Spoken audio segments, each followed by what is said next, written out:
Bien, pues en esta ocasión vamos a tratar de calcular, o bueno, generar la fórmula de Gauss para un espejo de tipo cóncavo, ¿no? Recordando que pues los espejos cóncavos son precisamente estos que son como si estuvieran hondos, por así decirlo. Y entonces, pues aquí está la imagen para representar eso.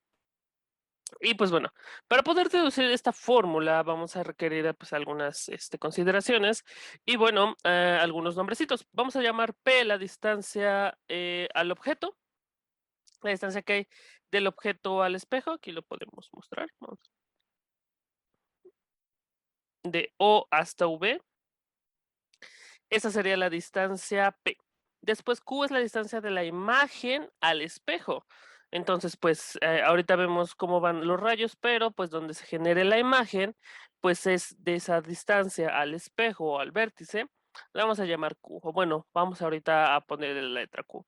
El radio es R es el radio de curvatura hacia el vértice, que lo vamos a tener aquí, pues precisamente es lo que genera la curvatura de este pues espejo cóncavo, ¿no? Aquí nada más ponemos algunas cositas pues que hay que recordar, que es positiva cuando la imagen es real, negativa para la parte virtual, positiva para cóncavos, negativa para convexos, y F la distancia focal hacia el vértice, también considerando que este punto focal de hecho es exactamente la mitad de la distancia de este radio de curvatura.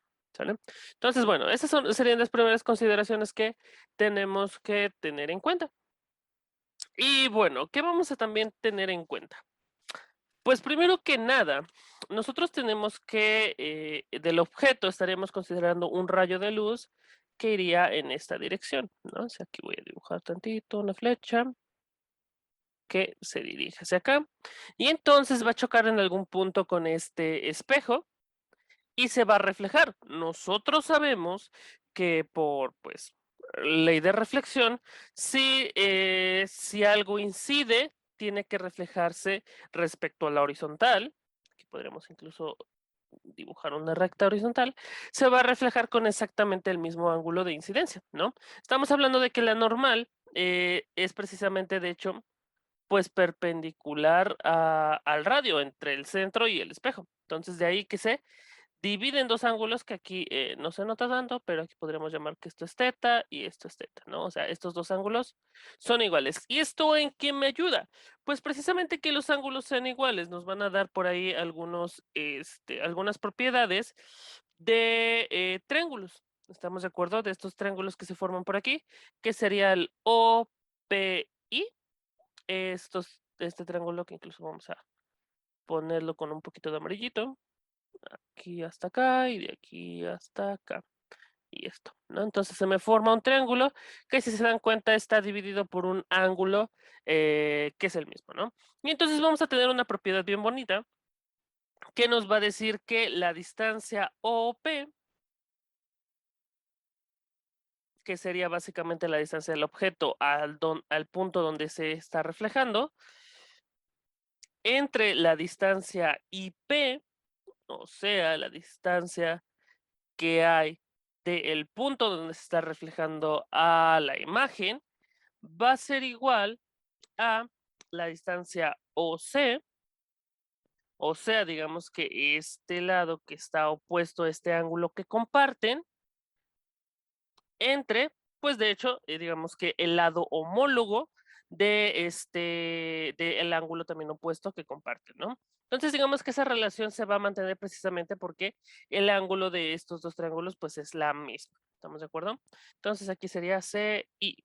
Entonces, básicamente, esta va a ser la relación que nos va a interesar, porque precisamente, pues queremos encontrar una relación entre estas variables que pues habíamos quedado que eran pues la distancia al objeto, la distancia a la imagen, y por ahí vamos a ver que nos van a entrar las otras dos variables a juego. Pero básicamente es lo que necesitamos como primeramente. Entonces, pues bueno, vamos a empezar a hacer unas consideraciones. La primera consideración para rayos paraxiles es que vamos a tener que la distancia OP, vamos a dibujar esa línea a ver si no se ve medio raro, OP, esta de acá, esta, mira. esa distancia va a ser aproximadamente igual a la distancia que se dibuje desde este mismo O, pero hasta el vértice, ¿vale? ¿Por qué podemos hacer esta configuración, esta aproximación? Pues bueno, precisamente porque son rayos paraxiles y este ángulo, pues también estamos esperando que no sea tan significativo, ¿no? Y entonces, asumiendo eso, y pues precisamente al ser pues una figura cóncava, pues nos podemos dar esa pequeña aproximación, ¿no? Entonces aquí tendríamos que OP es aproximadamente igual a OV, pero OV es la distancia que hay del objeto al vértice, que esa ya le habíamos dado un nombre, que era ¿quién? P. Entonces ahí está. Directamente podríamos decir que la distancia OP es la distancia al objeto, ¿vale? Después, ahora, vamos a considerar la distancia IP. Vamos a también dibujar IP, que sería la distancia que hay de la imagen al pues donde se ve reflejado, ¿está? Pues de manera similar vamos a decir que es aproximadamente igual a la distancia que hay de la imagen a uno de estos vértices.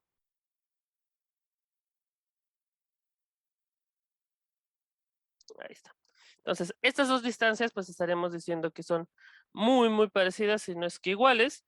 Entonces, de ahí que tendremos que IP es igual, aquí lo vamos a poner directamente a la distancia IB, que en este caso era ¿quién? Q, que es la distancia que hay de la imagen al vértice, ¿vale?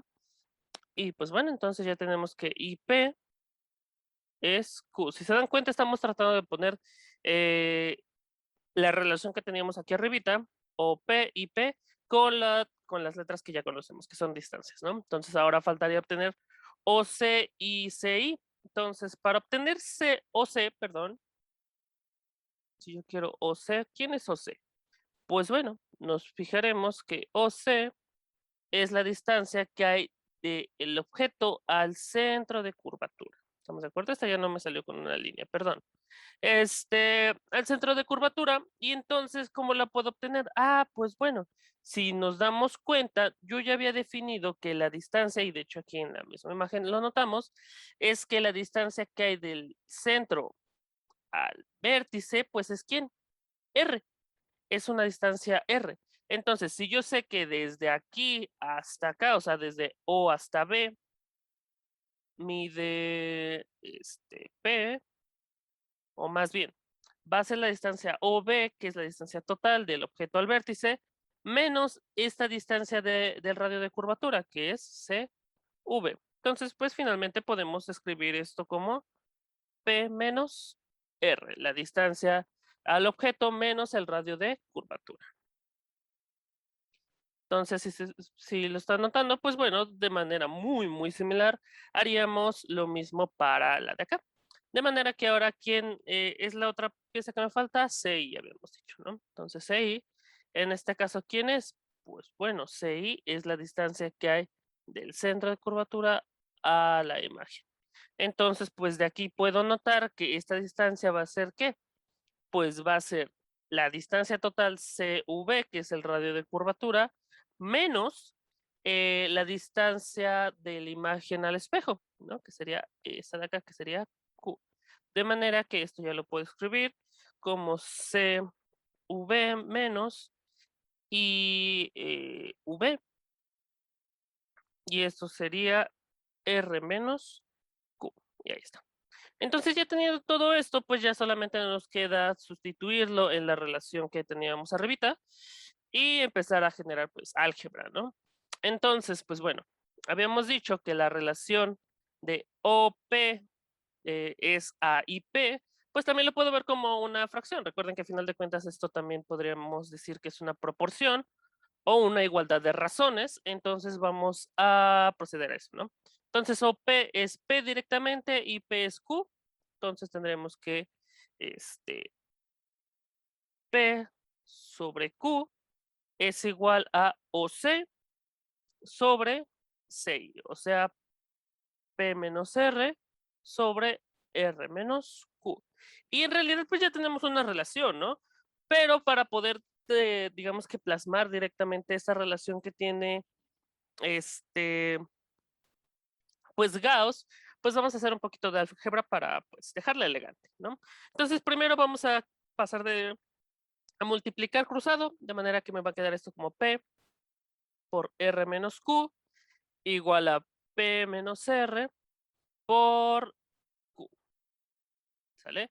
Desarrollamos P por R menos PQ igual a PQ menos RQ, ¿vale? Vamos a pasar las PQ, o bueno, el PQ este término a la derecha y el menos RQ a la izquierda para que nos quede PR más RQ. Esto es igual a PQ más PQ, que aquí estos pues si se dan cuenta pues son términos semejantes, ¿no? De manera que aquí incluso podríamos factorizar una R, pero lo vamos a dejar así. PR más, nada más para que se vea más elegante, QR es igual a 2PQ. Notamos que más o menos no tienen términos semejantes, pero pues para poder quitar este PQ de aquí, vamos a dividir toda la ecuación entre PQ. De manera que el primer término pues va a ser P entre P, se elimina y va a quedar un sobre Q. De manera que queda R sobre Q más, de forma similar, R sobre P, y esto es igual a 2, que sería PQ entre PQ, desaparece.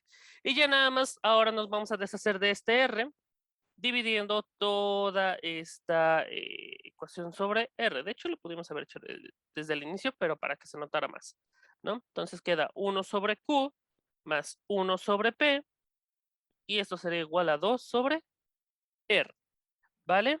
Y pues ya estaría muy elegante bastante, ¿no? Pero ese 2 sobre R también lo podemos visualizar de otra forma.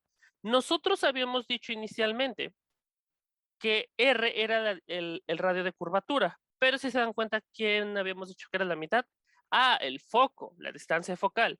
Entonces podemos aplicar también por acá una relación, vamos a poner, incluso escribirla, que el foco pues es igual al radio de curvatura sobre 2.